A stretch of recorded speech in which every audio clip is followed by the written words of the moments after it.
She could no longer deny that this infiltrator was a real threat. She decided to take everyone in, on her terms. The shelter was on high alert, but thanks to the intel I gathered in Pasadena, we slowed the advance of the Annihilation Line and gained some time. Just enough to start preparing the counterattack.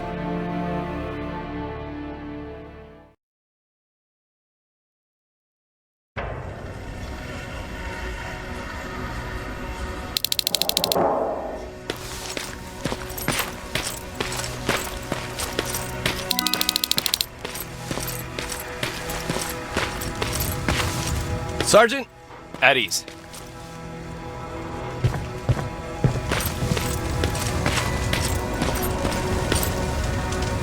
Well, look at you, Sergeant. When you helped us in Pasadena the other day, I was trying really hard not to panic because you were only a private. Sorry for underestimating you. I guess I should salute or something?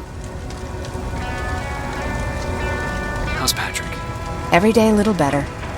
Aaron says he'll be back on his feet in no time. She's done a great job with him. I wish I could repay her somehow. It just doesn't seem that she needs anything. Getting ready for another scavenging run? No, I just came out here to catch my breath. Baron is giving us the entire evening off, believe it or not. Doesn't sound like her. I need to report to Baron.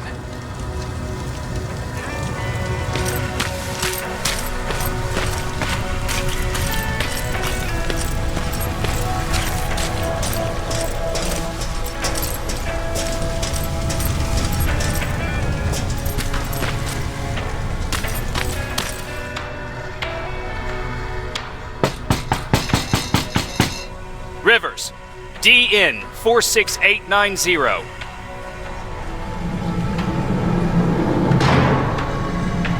The commander is expecting you in the control room, Sergeant.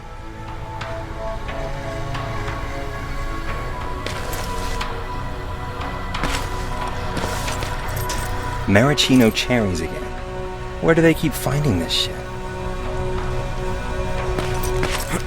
I don't get it. How did they bring that buggy down here? Hey, I'm just catching up with Mark. I'll get back to work in a couple of minutes. You won't tell, right? But no, seriously, you won't tell, right?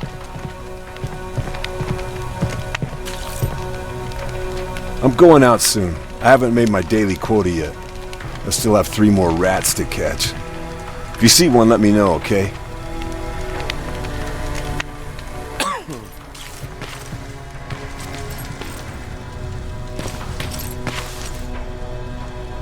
Hey Ryan, how's everything? Exactly as you would imagine. Baron's keeping me busy. They weren't kidding when they said she's a hard ass. What did you hear? A lot of rumors going around of how she's sending insubordinate workers to the front line. And by insubordinate, I mean people who ain't willing to work 18 hours a day. Every day. What happened after you started your camp? Honestly, not that much. At least not in the beginning. When we gave up on the idea of getting in touch with anyone, we just tried to adapt. Temperatures fell, we had to scavenge for food. All of a sudden, that became our life.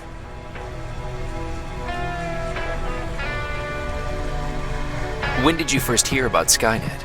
Oh, that came years later. We did hear some rumors about robot warriors, but you must understand how crazy it sounded back then.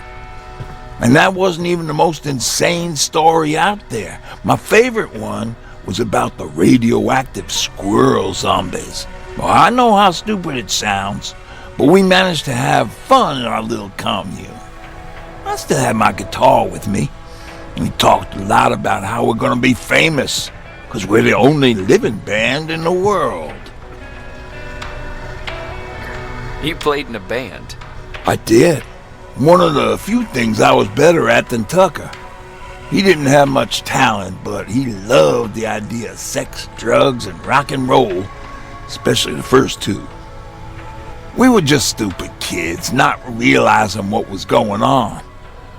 We paid the price for it the first time we saw a tin can. I was tuning my guitar when I heard a strange noise. I found out later that it was a T-400. Must have heard me play. It didn't even have the decency to look scary. Maybe if it did, we wouldn't have just stood there when it started firing. What did you do? I froze. I didn't run to help. I didn't scream. I didn't even move. I just stood there, like a coward. The tin can got Tucker with a single bullet. Bam! Just like that. 7 other people died before we finally destroyed that thing. Ironically enough, I was the one who delivered the final blow. Safe to say, it was the beginning of a new era.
Do you need anything? Can I see your hardware?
You alright?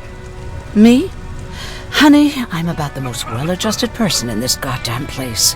It's the others you should be concerned about. You mean Ryan? Ryan ain't so hot either, but that's another story. Jennifer? I'm worried about her. I'm the one that asked Baron to give her team a little break. Jennifer's been busy scavenging supplies for the soldiers, and she hardly had time to see Patrick. And now she's finally got a day off. She's avoiding him like the plague. How's Patrick doing? He's fine, but it wouldn't kill you if you checked on him yourself. Is there anything you need? No. I have to say the Resistance is pretty well supplied. Don't tell me you miss running errands for me. I don't believe that for a second. And what about something other than medicine? Honey, I'm not shy. I'll let you know if I need anything, okay? But thank you for asking. Take care.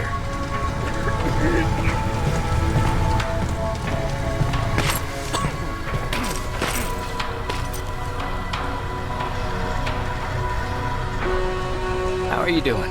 Good. Erin's going to let me leave in a couple of days. Thanks for bringing that chalk. I've been drawing a lot. I'd be so bored without it. How do you like living in the shelter? There's a lot of people here. I like that. I heard a funny joke yesterday. You want to hear it? Yeah, tell me. What's brown and sticky? A stick. That's funny. I know, right? How's Jennifer? She's out a lot, but I understand. She's a scavenger. I have to go.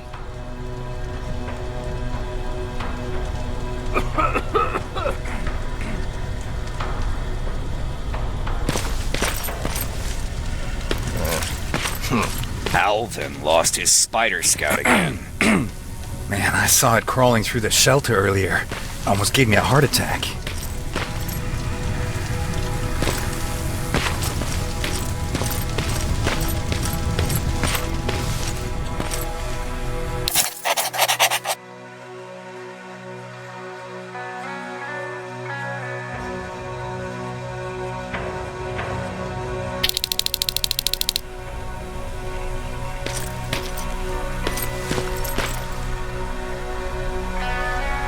You wanted to see me? You're finally here. Good. I have a special task for you. I want you to head downtown to check on the doctor. Doctor? Alvin. He's out there making sure that our defense systems are working properly. Ever since we went radio silent, I had a small team of trustworthy messengers maintaining communication between our outposts. They haven't returned, so I want you to go downtown and see why that happened. Could be nothing. But Connor doesn't want any hiccups while he's up there in North Division preparing the attack on Skynet's central core. Is there a problem with the radio? The Annihilation line is within spitting distance of downtown. We suspect that Skynet will be intercepting all transmissions from that location. So for now, we're going radio silent. That's why I need you to go there personally. Central core? Skynet's main reactor, the source of all their power. We shut down the central core, we shut down Skynet. Connor's preparing the attack as we speak, so you understand we can't have any critical complications at this stage. If you don't mind me asking, how did you end up here? Excuse me if I act a little surprised, Sergeant. But no one in here thinks it's wise to ask their superior personal questions. But since you did, I'll humor you. So, how did I get here? The same way you did. I was born, raised, and given a gun. We don't really have a say in what we do we? Or do I assume too much? Was it any different for you? Why do you fight, Sergeant? We don't have a choice. Exactly. We're just going through the motions. Humans were fighting humans since the beginning of time. It just so happens that right now we have a common enemy. If it wasn't for the machines, we'd probably be fighting each other.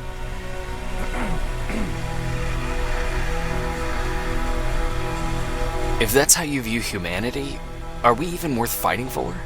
I'm just doing whatever it takes to survive. Saving humanity is just a bonus. Besides, I'm not a fighter. When I go out there in the middle of the night with my Westinghouse, I'm not looking for a fight. I look to seek and conquer. I'm not a fighter. I'm a bully. What's the difference? I don't treat them as equals. And although I know they're just machines, I want them to fear me. No one ever stands up to bullies. But I have to admit, it has its downsides. One of them being that no one ever asks me a personal question. At least not since Perry died. So congratulations, Rivers. Takes guts to stand up to a bully. I guess since your promotion, you got a little more cocky. Good for you.